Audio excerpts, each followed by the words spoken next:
วันนี้นะคะ ก็พี่เขาหลับไปแล้ว ก็เป็นงานที่พี่เขาจะต้องเอามาแก้รอ ดูสิทำได้ไม่กี่หน้าเอง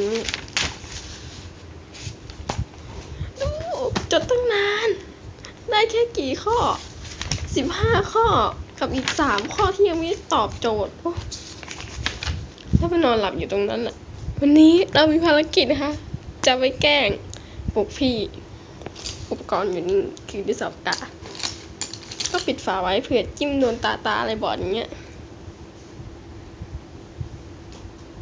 ตื่นไม่ตื่น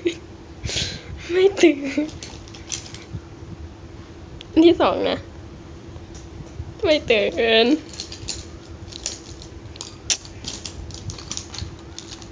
ออกมาสิติด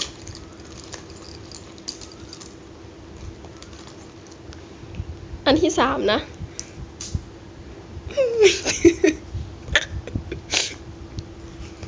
อันที่4นะเป็นลิควิดเลยนะตื่นสิที่5ตื่นอันที่6ตื่นสิตื่นมาคุยกับหนู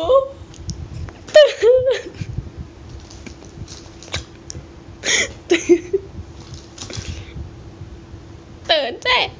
ภารกิจนี้ไม่สามารถปลุกพี่ได้ตื่นสิ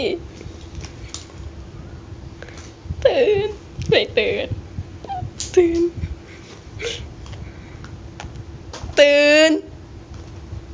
พยักหัวแล้วโอเคพยักหัวแล้วรับทราบแล้วนะตื่นสิ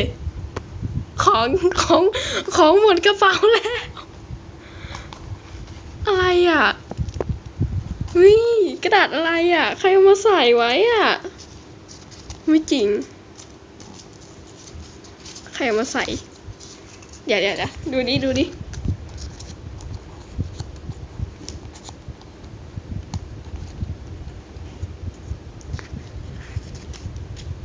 ใครเนี่ย